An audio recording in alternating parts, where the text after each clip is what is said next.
आज का जो टॉपिक है वो है essential care of newborn baby. इसे ही immediate care of newborn baby बोलते हैं। मतलब ये वो केयर है जो एक न्यूबॉर्न बेबी को एसेंशियल टाइप से दी जाती है, मतलब बहुत जरूरी है, आवश्यक है या नीडफुल है। ठीक है, एसेंशियल है, बहुत एसेंशियल है। ठीक है, essential care of newborn baby. इसके लिए मैं एक इजीली ट्रिक लाया हूँ, वार्म केयर वाइब।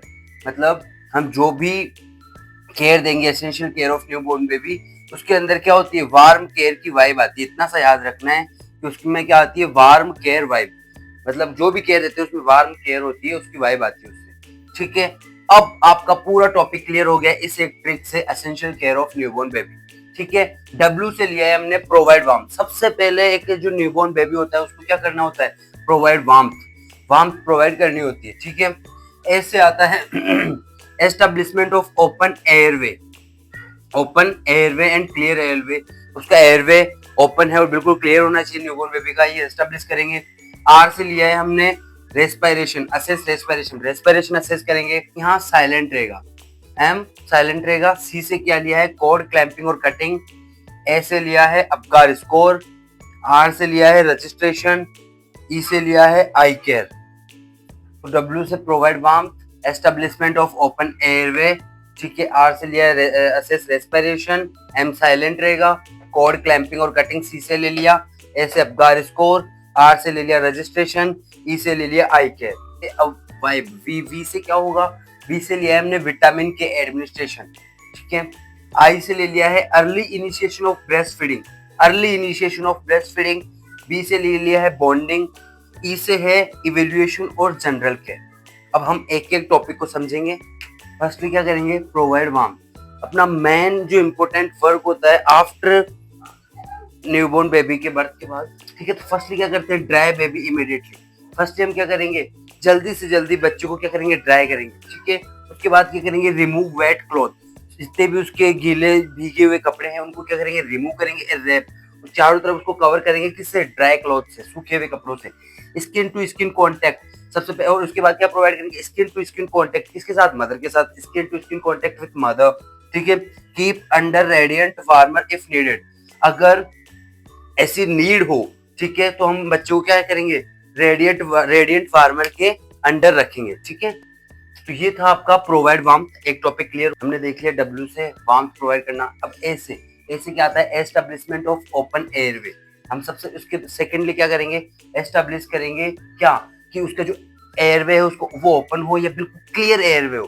ठीक है, उसमें कोई ऑब्स्ट्रक्शन ना हो। ठीक है, सबसे पहले क्या करेंगे, स्निफिंग पोजीशन, एक स्निफिंग पोजीशन प्रोवाइड करेंगे। ठीक है, मैं आपको एक पिक प्रोवाइड कर दूंगा, उसमें आप देख लेना स्निफिंग पोजीशन कौन सी होती है। ठीक है, फिर क्लियर सिक्रीशन, जितना भी एक्सेसिव सिक्रीशन है या फिर अनवांटेड सिक्रीशन है उसको क्या करेंगे, हम क्लियर करेंगे। फर्स्टली माउथ से फर्स्टली करने का रीजन ये है कि वो किसी भी सिक्रेशन को एस्पिरेट ना कर लें। ठीक है, तो फर्स्टली माउथ से क्या करेंगे, क्लियर करेंगे सिक्रेशन को, और सेकंडली कहाँ से, नोज से क्लियर करेंगे। जिससे क्या होगा, एक एयरवे जो है वो क्लियर हो जाएगा बिल्कुल, और वो इजीली ब्रीथिंग कर पाएगा और ओपन एयरवे एस्टेब्लिश्ड हो जाएगा। आर से क्या करेंगे हम, असेस ब्रीथिंग या रेस्पिरेशन। रेस्पिरेशन हो गया, ठीक है, या ब्रीथिंग या रेस्पिरेशन हो गया। सबसे पहले क्या करेंगे, चेक करेंगे इफ बेबी इज क्राइंग और ब्रीथिंग। सबसे पहले क्या चेक करेंगे हम कि बच्चा रो रहा है, या मतलब अगर वो रो रहा है तो वो ब्रीथ कर रहा है, अगर नहीं रो रहा है तो वो ब्रीथिंग नहीं कर रहा है, उसका रेस्पिरेशन कंटिन्यू नहीं है।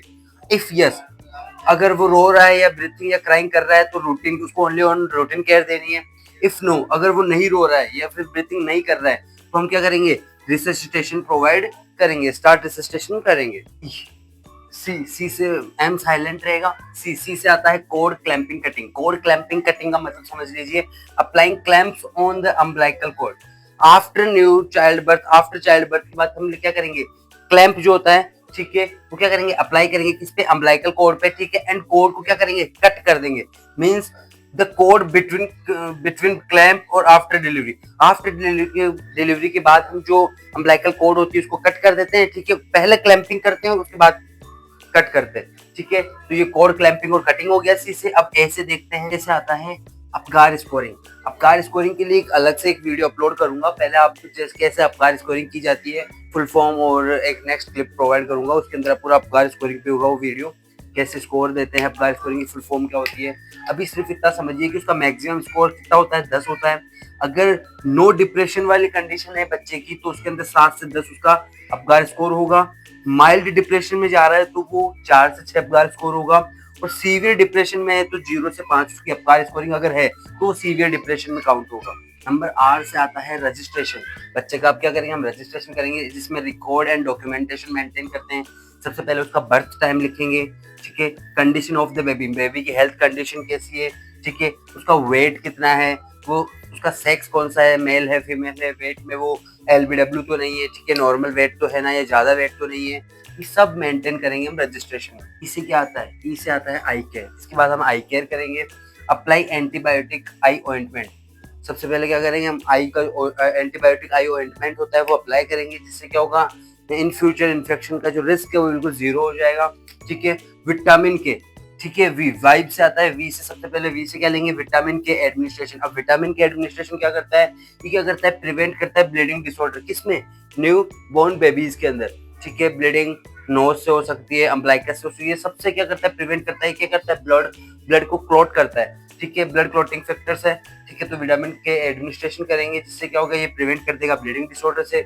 अब आई से देखते हैं, आई फॉर आई से क्या है, early initiation of breast feeding, मतलब within 1 hour. Early initiation of breast feeding का मतलब है कि after child birth within 1 hour के अंदर हमें क्या करवाना होता है, बच्चे को ब्रेस्ट फीडिंग इनिशिएट करवाना होता है, मतलब ब्रेस्ट फीडिंग स्टार्ट करनी होती है। कितने टाइम के अंदर, after child birth within 1 hour के अंदर, ठीक है। जिससे मतलब एक अलग से एक क्लिप होगी जिसके अंदर क्या होगा, the advantages of breast feeding for child के लिए, फॉर मदर के लिए। उससे आपको समझ में आएगा कि ब्रेस्ट फीडिंग कितना इंपॉर्टेंस रखती है चाइल्ड के लिए भी और मदर के लिए भी, ठीक है। बी से क्या आता है, बी से आता है बॉन्डिंग। बॉन्डिंग के अंदर 2 चीज होती है, बॉन्डिंग नॉर्मली चीज नहीं है, बॉन्डिंग 2 टाइप्स हो सकती है, एक साइकोलॉजिकल बॉन्डिंग, एक फिजिकल बॉन्डिंग। साइकोलॉजिकल बॉन्डिंग का मतलब है जब हम मदर और चाइल्ड, जब मदर एंड बेबी जब फिजिकल बॉन्ड अपने आप में फिजिकल बॉन्ड बनाते हैं, स्किन टू स्किन कांटेक्ट, ठीक है, ब्रेस्ट फीडिंग इनिशिएशन, जिसकी वजह से उनमें एक साइकोलॉजिकल बॉन्ड और डेवलप होता है, लाइक एक दूसरे पे ट्रस्ट करना, ठीक है। ये तो नॉलेज की बात है कि एक बच्चा अपनी माँ पे कितना ट्रस्ट करता है, सबसे ज्यादा वो उन्हीं के साथ हैप्पी रहता है, उन्हीं के साथ रहना पसंद करता है, ठीक है। तो ये बॉन्डिंग, ये 2 टाइप्स की होती है, साइकोलॉजिकल, एक तो साइकोलॉजिकल बॉन्ड होता है माइंड टू माइंड का, ठीक है, और एक फिजिकल बॉन्डिंग होती है। वन आता है ई से आता है इवेल्युएशन, इसे जनरल केयर भी बोलते हैं। इसमें क्या देखते हैं, टाइम ऑफ बर्थ, बच्चे का टाइम ऑफ बर्थ क्या है, उसका एट बर्थ वेट कितना है, उसके वाइटल्स क्या है, उसकी आईज कैसी, सब चीज चेक करनी होती है, ठीक है। उसका हेड सरकमटेंस क्या है, उसकी ईयर्स कैसे हैं, उसके नोज, उसकी चेस्ट, उसकी अम्बलाइकल कॉर्ड, अम्बलाइकस, ठीक है, उसके पैर, लेग, सब चेक करने होते हैं, ठीक है। ये इवैल्यूएशन। आज का जो टॉपिक था essential care of newborn baby, बहुत इजी ट्रिक से हमने समझ लिया है। एक ट्रिक याद रखनी है, वार्म केयर वाइब, मतलब हम जो एसेंशियल केयर देते हैं उस केयर से क्या आती है, वार्म केयर की वाइब आती है। बस इतना सा याद रखना है, किसकी, वार्म केयर की वाइब आती है, किससे, immediate care of newborn baby से, essential care of newborn baby से। अब इससे आप सारे टॉपिक लिख सकते हो, बहुत इजी ट्रिक है, ठीक है। ऐसी इंपॉर्टेंट वीडियो जानने और देखने के लिए आप हमारे अपने यूट्यूब चैनल, आपके अपने यूट्यूब चैनल नर्सिंग विद विशाल को सब्सक्राइब कीजिए। वहां आपको सारे इंपॉर्टेंट क्वेश्चंस एक क्लिप में प्रोवाइड हो जाएंगे। जो भी आपके डाउट्स है आप कमेंट कर सकते हैं, ठीक है। और किसी भी न्यू टॉपिक पे अगर आपको वीडियो चाहिए तो आप वो भी कमेंट कर सकते हैं, मैं आपको प्रोवाइड कराऊंगा। Thank you.